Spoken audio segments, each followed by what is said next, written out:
ሰላም ጤና ይስጥልኝ ክብራትና ገጽ ተከታታዮች እንደምን አላችሁ? እኔ አለው እግዚአብሔር ይመስገን ደህና ነኝ። ዛሬም በጠቃሚና በአዲስ ፕሮግራም በድጋሜ ተገናኝተናል። በዛሬው የጤና ፕሮግራማችን ላይ የምንመለከተው አንጀታችን ጤናማ እንዳልሆነ የሚያሳዩ ማስጠንቀቂያ ዋና ዋና ምልክቶችን እነግራችኋለሁኝ። እንዲሁም ደግሞ አንጀታችን ምንድን ነው፣ ምን ምን ነገሮችን ያጠቃልላል፣ ተግባር ውስጥ ጥቅም ውስጥ ምንድን ነው የሚለውን በዚህ ቪዲዮ ላይ በሚገባ የምነግራችሁ ይሆናል ማለት ነው። ይህ የጤና ትምህርት ለበርካታ ሰዎች ጠቃሚና አስተማሪ ስለሆነ ሁላችሁም በቅንነት ላይክና ሼር በማድረግ ሌሎችንም አስተምሩ አሳውቁላለሁኝ። ጥያቄያችሁን ደግሞ በኮመንት ላይ አስፍሩልኝ። ሰብስክራይብ ማድረጋችሁን አትዘንጉ። በቀጥታ ወደ ጤና ትምህርታችን የማልፍ ይሆናል። አንጀት ወይም ደግሞ ገት ምንድን ነው የሚለውን በቅድሚያ ልንገራችሁ። አንጀት እንዲሁም የምግብ መፍጫ ትራክት ወይም ደግሞ ዳይጀስቲቭ ትራክት ወይም የጨጓራና የአንጀት ስርዓት በመባል የሚታወቀው ምግብን የመፍጨት ንጥረ ነገሮችን የመምጠጥ እናም ቆሻሻን የማስወገድ ኃላፊነት ያለበት የሰውነታችን ዋና ክፍል ነው። ጨጓራችን ብቻ አይደለም፣ ከአፋችን ጀምሮ እስከ ፊንጢጣ ድረስ የሚሄድ ረጅም እናም ውስብስብ የሆነ ስርዓት ነው። የአንጀታችን ዋና ዋና ክፍሎች የምንላቸው አንደኛ አፍ ነው። የምግብ መፈጨት የሚጀምርበት ሲሆን ማኘክና ምራቅ ምግብን መከፋፈል ይጀምራሉ። ሁለተኛ ጉሮሮ ወይም ደግሞ ኢሶፈገስ የምንለው ነው። ይህ ምግብን ከአፋችን ወደ ጨጓራችን የሚወስድ ቧንቧ ነው። ሶስተኛ ደግሞ ጨጓራ ወይም ደግሞ ስቶማክ የምንለው ሲሆን ምግብን ወደ ፈሳሽ መልክ ለመከፋፈል አሲድ እናም ኢንዛይሞችን ይጠቀማል። አራተኛ ትንሹ አንጀት ወይም ደግሞ ስሞል ኢንተስታይን የምንለው ሲሆን ንጥረ ምግቦች የሚመጠጡበት ዋና ቦታ ሲሆን ምግብ ወደ ቫይታሚኖች፣ ማዕድናትና አሚኖ አሲዶች ይከፋፈላሉ። አምስተኛ ትልቁ አንጀት ወይም ደግሞ ላርጅ ኢንተስታይን ወይም ኮለን የምንለው ነው። ይህ ውሃን የሚመጥናም ሰገራን የሚፈጥር በትሪሊዮን የሚቆጠሩ የአንጀት ባክቴሪያዎች መኖሪያ ነው። ስድስተኛ ሬክተም እናም ፊንጢጣ ነው። ይህ ቆሻሻን ከሰውነት የሚያከማቹ እናም የሚያስወግዱ አካላት ናቸው ማለት ነው። ስለዚህ ገት ወይም ደግሞ አንጀት የምንለው ከአፍ ድረስ እስከ ፊንጢጣ ድረስ ያለውን ነገር የሚያጠቃልል የምግብ መፈጨት ሂደት ውስብስብ የሆነ ስርዓት ነው ማለት ነው። ታዲያ የአንጀት ማይክሮባዮም ወይም ደግሞ ገት ማይክሮባዮም ምንድን ነው የሚለውን ልንገራችሁ። በአንጀታችን ውስጥ በትሪሊዮን የሚቆጠሩ ረቂቅ ተዋሲያን፣ ባክቴሪያዎች፣ ፈንገሶችና ቫይረሶች በአጠቃላይ የአንጀት ማይክሮባዮም ተብለው የሚጠሩ ይኖራሉ። እነዚህ ጥቃቅን ፍጥረታት ለጥሩ ጤንነት በጣም አስፈላጊ ናቸው። የሚረዱትም ሰውነታችን ብቻውን ሊፈጨው የማይችለውን ምግብ መከፋፈል፣ ቫይታሚኖችን ማምረት እንደ ቫይታሚን ቢ12 እና ቫይታሚን ኬ፣ የበሽታ መከላከል ስርዓትን መቆጣጠር፣ ከጎጂ ባክቴሪያዎች መከላከልና በአንጀት አንጎል ግንኙነት ገት ብሬን ኮኔክሽን በኩል ስሜታችንን እናም አእምሯችንን መቆጣጠር ነው።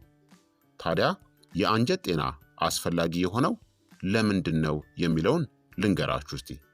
ጤናማ አንጀት ማለት ጥሩ የምግብ መፈጨትና የንጥረ ነገር መመጠጥ አለ ማለት ነው።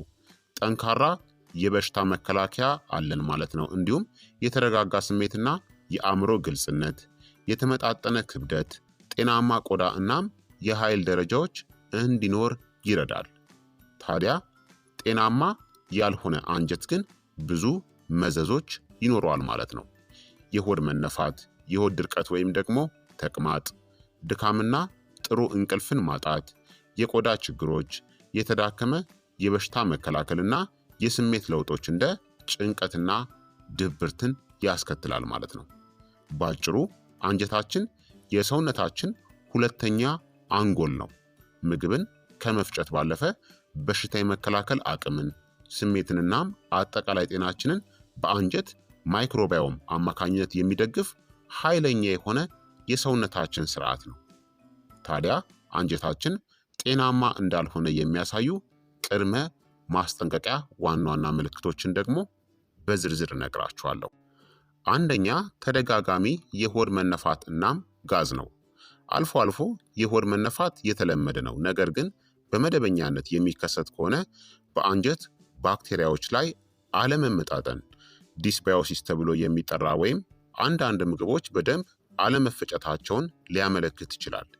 የአንጀታችን ጥቃቅን ፍጥረታት ሚዛን ሲዛባ ያልተፈጨ ምግብን ከመጠን በላይ ያቦካሉ ወይም ደግሞ ፈርመንት ያደርጋሉ፣ ጋዝን ያመነጫሉ እናም ምቾት ማጣትን ያስከትላሉ።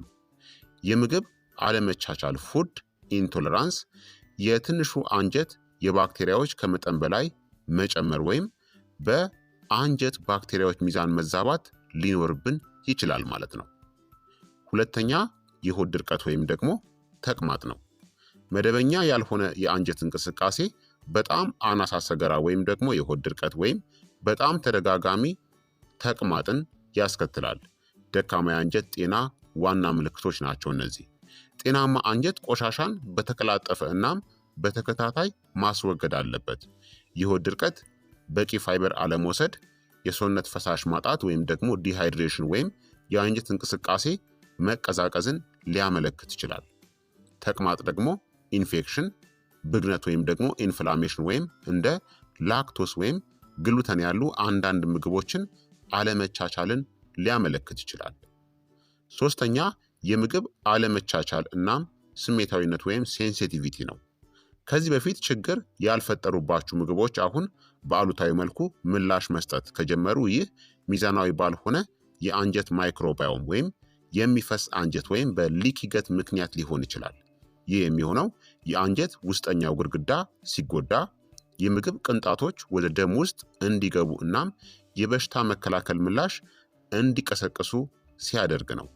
የበሽታ መከላከል ስርዓታችን ምንም ጉዳት የሌላቸውን ምግቦች ከመጠን በላይ ምላሽ እየሰጠም ሊሆን ይችላል። ይህም ብግነት ወይም ደግሞ ኢንፍላሜሽን ወይም የአንጀት ግድግዳ የመተላለፍ ችግሮችን ይጠቁማል።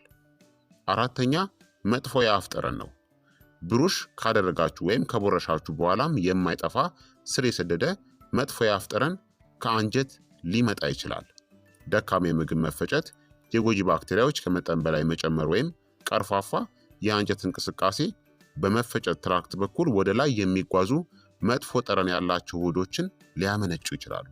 ይህ ብዙውን ጊዜ የባክቴሪያ አለመመጣጠን ወይም በጨጓራችን ወይም በትንሹ አንጀታችን ውስጥ ያሉ የችግሮች ምልክት ነው። የአፍ ንጽህና ጉድለት ብቻ አይደለም። አምስተኛ ድካምናም ዝቅተኛ ኃይል ነው። አንጀታችን ሰውነታችንን የሚያንቀሳቅሱ ንጥረ ነገሮችን እንዲመጥ ይረዳል። አንጀታችን ሲያብጥ ወይም ደግሞ ብግነት ሲፈጠር ወይም ሚዛኑ ሲዛባ ንጥረ ነገሮችን መምጠጡን ይቀንሳል። በተለይም ቢ ቫይታሚኖችን፣ ብረት ወይም ደግሞ አይረንና ማግኔዥየምን። ይህም ወደ ድካምና መዳከም ያመራል። በደንብ ብንበላም እንኳን ጤናማ ባልሆነ አንጀት ምክንያት የንጥረ ነገር መመጠጥ ችግር ስላለብን የተመጣጠነ ምግብ እጥረት ሊገጥመን ይችላል። ስድስተኛ ተደጋጋሚ የስሜት መለዋወጥ፣ ጭንቀት ወይም ደግሞ ድብርት ነው። አንጀትናም አንጎል በአንጀት አንጎል ዘንግ ገት ብሬን አክሲስ በኩል የተገናኙ ናቸው። ወደ 90% የሚሆነው የሴሮቶኒን ወይም ደግሞ የደስታ ሆርሞን የሚመረተው በአንጀት ውስጥ ነው። የአንጀታችን ባክቴሪያዎች ሚዛን ሲዛባ በስሜታችን፣ በጭንቀት ምላሽና በአእምሮ ግልጽነታችን ላይ ተጽዕኖን ሊያሳድር ይችላል። ስር የሰደደ የአንጀት ብግነት ወይም ደግሞ ዲስባዮሲስ እንደ ጭንቀት ወይም ደግሞ ድብርት ያሉ የአእምሮ ጤና ችግሮችን ሊያስከትልብን ይችላል። ሰባተኛ የተዳከመ የበሽታ መከላከል ወይም ደግሞ ተደጋጋሚ ህመም ነው። ከ70% በላይ የሚሆነው የበሽታ መከላከል ስርዓታችን በአንጀታችን ውስጥ ይገኛል። የተጎዳ ወይም ሚዛን የጎደለው አንጀት በሽታ የመከላከል አቅምን ያዳክማል። ለኢንፌክሽኖች፣ ለጉንፋን እናም ለአለርጂዎች የበለጠ ተጋላጭ ያደርገናል። የተጎዳ የአንጀት ማይክሮባዮም ሰውነታችን ጎጂ በሽታ አምጪ ተዋሲያንን የመከላከል አቅሙን ይቀንሰዋል። ስምንተኛ ያልተጠበቀ ክብደት መጨመር ወይም ደግሞ ክብደት መቀነስ ነው። ደካማ የአንጀት ጤና ሰውነታችን ምግብን እንዴት እንደሚያስኬድ እናም ስብን እንዴት እንደሚያከማች ሊያስተጓጉለው ይችላል። አንዳንድ ባክቴሪያዎች የምግብ ፍላጎት፣ ሜታቦሊዝም እናም ስብ ማከማቸት ላይ ተጽዕኖን ያሳድራሉ። ክብደት መጨመር ከተጨመረ ኢንፍላሜሽን ወይም ኢንሱሊን ሬዚስታንስ አማካኝነት ሊከሰት ይችላል። ክብደት መቀነስ ደግሞ በንጥረ ነገር አለመመጠጥ ወይም ስር በሰደደ የምግብ መፈጨት ጭንቀት ምክንያት ሊከሰት ይችላል። 9ኛ የእንቅልፍ ችግር ወይም ደግሞ እንቅልፍ ማጣት ነው። ጤናማ ያልሆነ አንጀት እንቅልፍን የሚቆጣጠሩ እንደ ሴሮቶኒን እናም ሜላቶኒን ያሉ የነርቭ አስተላላፊዎች ኒውሮ ትራንስሚተር ምርት ላይ ተጽዕኖ ሊያሳድር ይችላል። ኢንፍላሜሽን ወይም ደካማ የምግብ መፈጨት እረፍት የሚያስተጓጉል የሌሊት ምቾት ማጣትን ሊያስከትል ይችላል። የአንጀታችን ማይክሮባዮም በእንቅልፍ ዑደትና በእንቅልፍ ጥራት ላይም ቀጥተኛ ሚናን ይጫወታል። 10ኛ የቆዳ ችግሮች ነው። እንደ ብጉር፣ ኤግዜማ እናም ሮሴሺያ ያሉት የቆዳ እናም የአንጀት ጤና በቅርበት የተሳሰሩ ናቸው። የአንጀት ቆዳ ዘንግ ገት ስኪን አክሲስ በደካማ የምግብ መፈጨት ወይም በሚፈስ አንጀት ምክንያት መርዞች ሲከማቹ በቆዳ ላይ እንደ ብጉር፣ ሽፍታ ወይም ደግሞ ብግነት ሊታዩ ይችላሉ። መርዛማ ወይም ደግሞ ኢንፍሌምድ የሆነ አንጀት ብዙውን ጊዜ በቆዳ ላይ የሚታዩ ምልክቶችን ያሳያል። በተለይም ጉበትና አንጀት ቆሻሻን በአግባቡ ማስወገድ በማይችሉበት ጊዜ። 11ኛ የአእምሮ ጭጋግናም ደካማ ትኩረት ነው። ከጤናማ ያልሆነ አንጀት የሚመጡ መርዞች ወደ ደም ውስጥ ገብተው የአንጎልን ተግባር ሊጎዱ ይችላሉ። ይህ ወደ የማስታወስ ችግሮች፣ ትኩረት ማጣት ወይም ግራ መጋባት ያመራል። የአንጀት ብግነትና ደካማ የንጥረ ነገር መምጠጥ በቀጥታ በእውቀት ወይም ደግሞ በኮግኒቲቭ አፈጻጸም እናም በአእምሮ ግልጽነት ላይ ተጽዕኖን ሊያሳድሩም ይችላሉ። 12ኛ የሆድ ህመም ወይም ደግሞ ቁርጠት ነው። የማያቋርጥ የሆድ ምቾት ማጣት ከሆድ መነፋት፣ ከጋዝ ክምችት ወይም ከማይክሮባዮም አለመመጣጠን ሊመጣ ይችላል።